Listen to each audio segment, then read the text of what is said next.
పవన్ కళ్యాణ్ మొన్ననే అటవీ భూముల కబ్జాలు చేసే వాటి మీద యాక్షన్ తీసుకోమన్నారు. ఎందుకంటే ఏదైతే ఇడుపులపాయ దగ్గర సజ్జల రామకృష్ణారెడ్డికి సంబంధించి వాళ్ళ బ్రదర్స్ భూములు ఏదో కబ్జా చేశారన్నటువంటి ఆరోపణలు, తర్వాత జగన్ ఏదో కబ్జా చేశారన్నటువంటి ఆరోపణలు, వాటిని బేస్ చేసుకుని ఏది సరస్వతి దీనికి సంబంధించి ఇవన్నీ యాక్షన్ తీసుకోమని ఆదేశించారు.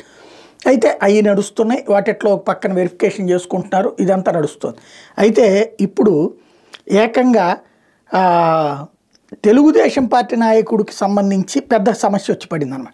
అటవీ భూములకు సంబంధించిన దాంట్లో తిరుపతి జిల్లా డక్కిలి మండలం డి ఒప్పరపల్లి గొల్లపల్లి గ్రామానికి చెందిన పావులూరు భాస్కర్ నాయుడు టీడీపీ నేతగా చలామణి అవుతున్నాడు. గ్రామంలోని సర్వే నెంబర్ 59లో సుమారు 10 ఎకరాలకు పైగా అటవీ భూమిని ఆక్రమించాడు. అందులో జామాయిల మొక్కలు పెంచి ఒక దఫా కటింగ్ చేసి సొమ్ము చేసుకున్నాడు. మళ్ళీ గత ఏడాది జూలైలో కటింగ్ చేసేందుకు ఆయన ప్రయత్నిస్తే అధికారులు అడ్డగించి నోటీసులు ఇచ్చారు.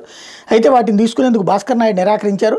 మరోవైపు ఇదే గ్రామంలో మరికొంతమందితో కలిసి అటవీ భూమిని రాత్రిపూట ఆక్రమించి నిమ్మ మొక్కలను సాగు చేశాడు.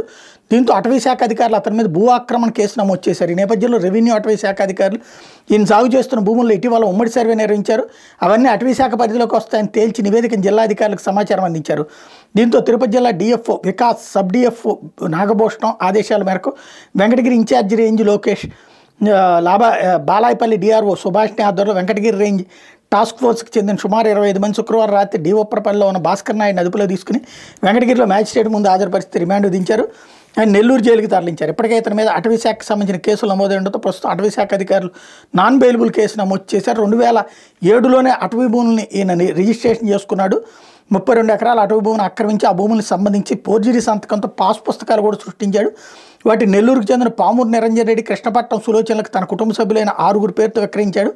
అప్పట్లో ఈ విషయం సంచలనమైంది. అంతేకాక ఫోర్జరీ సంతకాలతో పాస్ పుస్తకాలు, తహసీల్దార్ పేరుతో నో అబ్జెక్షన్ సర్టిఫికేట్ ఫోర్జరీ వంటి విషయాలు వెలుగులోకి రావడంతో రెవెన్యూ అధికారుల ఫిర్యాదు మేరకు డక్కిలి పోలీస్ స్టేషన్లో కేసు నమోదైంది. ఇది ఎలా ఉంటే టీడీపీ నేత పావులూరు భాస్కర్ నాయుడు అటవీ భూముల్లో జామాయిల చెట్ల నరికి అక్రమంగా తరలిస్తే ఇప్పుడు ఆ పార్టీ అధికారంలోకి రాగానే డి ఉప్పరపల్లికి చెందిన వైఎస్ఆర్సీపీ నాయకుడు, సొసైటీ మాజీ అధ్యక్షుడు బొల్లేని భాస్కర్ నాయుడు చెట్లు నరికినట్టు తప్పుడు ఫిర్యాదు చేశారు. దీంతో డక్కిలి పోలీసులు అక్రమంగా అరెస్ట్ చేశారంటూ సాక్షి దాంట్లో ఇంకొక కథనాన్ని ప్రొజెక్ట్ చేసింది.